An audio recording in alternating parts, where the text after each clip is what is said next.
Halo Malaysia, selamat pagi, salam sejahtera Malaysia.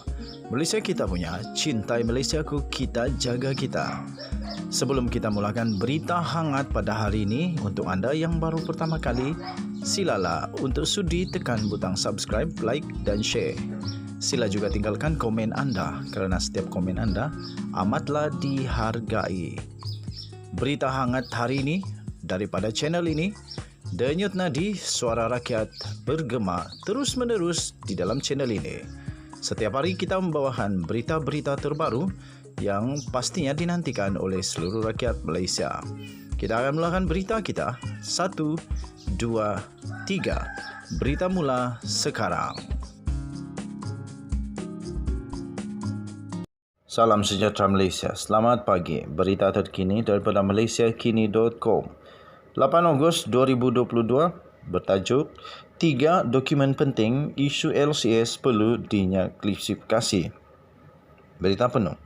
Kerajaan digesa untuk klasifikasikan 3 dokumen penting berhubung projek kapal tempur pesisir LCS yang kembali menjadi kontroversi. Gesaan itu telah dibuat oleh Muhammad Sabu dan Liu Ching Tong yang masing-masing merupakan bekas Menteri Pertahanan dan bekas Timbalan Menteri Pertahanan.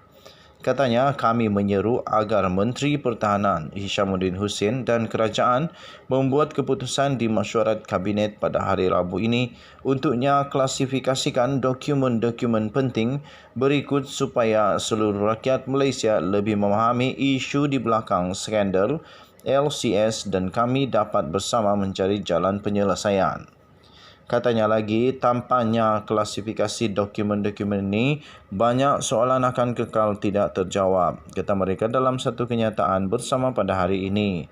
3 dokumen yang dipetik Muhammad dan Liu termasuklah laporan JKSTUPKK berhubung perolehan 6 buah Second Generation Patrol Vessel SGPV berkeupayaan Littoral Combatant Ship LCS Tentera Laut Diraja Malaysia Kementerian Pertahanan Malaysia.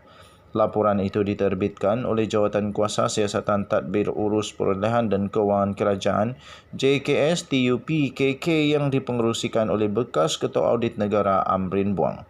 Menurut Muhammad dan Liu, laporan itu mempunyai maklumat kewangan yang tidak termasuk dalam laporan PAC.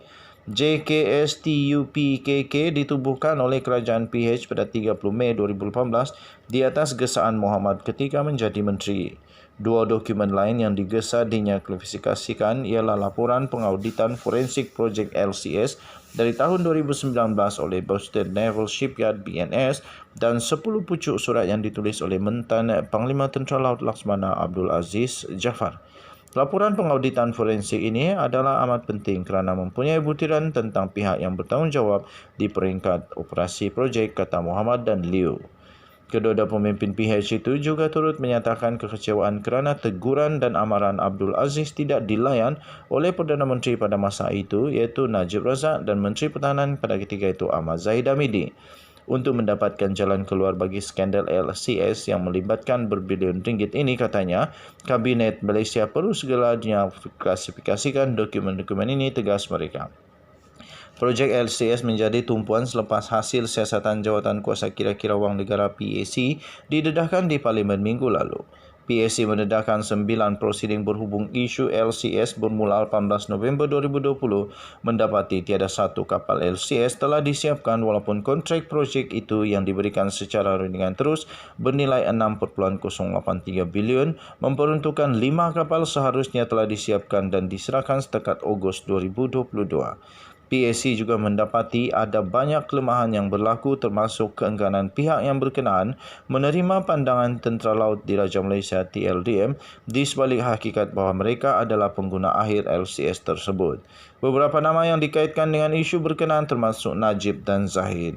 Sekian berita, salam sejahtera Malaysia. Malaysia kita punya, cintai Malaysiaku. Kita jaga kita. Jangan lupa tekan butang subscribe, like dan share. Sila berikan komen anda. Segala komen anda amatlah dihargai. Kita jumpa lagi. Selamat pagi Malaysia. Bye-bye. UMNO selalu tuduh PKR dan Pakatan Harapan menjejaskan kedaulatan negara dengan menjual harta negara. Betul ke? Terbaru, saya dedahkan projek kapal perang negara tergendala selama 10 tahun. 6 bilion telah dibayar tapi satu kapal belum lagi siap. Semakan saya berdasarkan sumber-sumber rasmi menunjukkan sekurang-kurangnya 890 juta ringgit telah diselewengkan.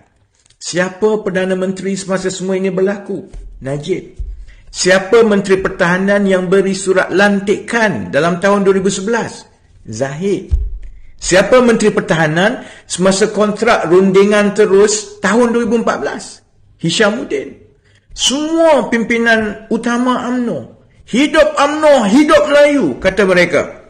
Wang kena sapu, kapal masih ditunggu, Melayu kena tipu. UMNO selalu tuduh PKR dan Pakatan Harapan menjejaskan kedaulatan negara dengan menjual harta negara. Betul ke? Terbaru, saya dedahkan projek kapal perang negara tergendala selama 10 tahun. 6 bilion telah dibayar tapi satu kapal belum lagi siap. Semakan saya berdasarkan sumber-sumber rasmi menunjukkan sekurang-kurangnya 890 juta ringgit telah diselewengkan. Siapa Perdana Menteri semasa semua ini berlaku? Najib. Siapa Menteri Pertahanan yang beri surat lantikan dalam tahun 2011? Zahid.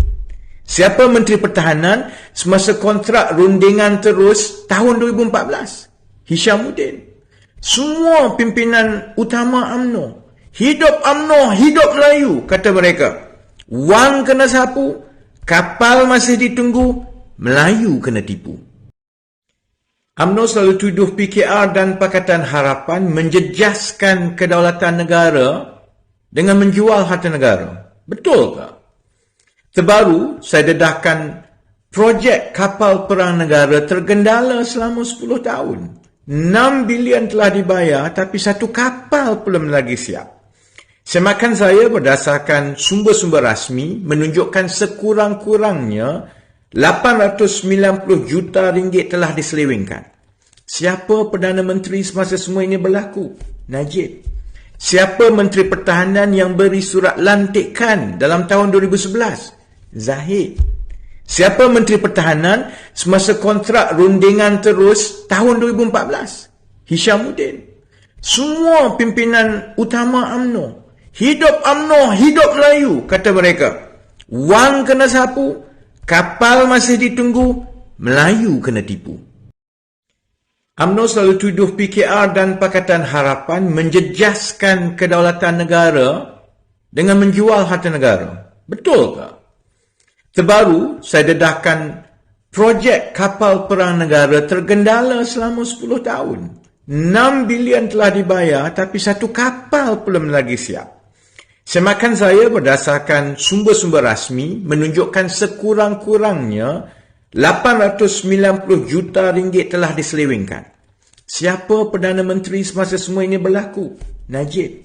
Siapa Menteri Pertahanan yang beri surat lantikan dalam tahun 2011? Zahid. Siapa Menteri Pertahanan semasa kontrak rundingan terus tahun 2014? Hishamuddin. Semua pimpinan utama UMNO. Hidup UMNO, hidup Melayu, kata mereka. Wang kena sapu, kapal masih ditunggu, Melayu kena tipu.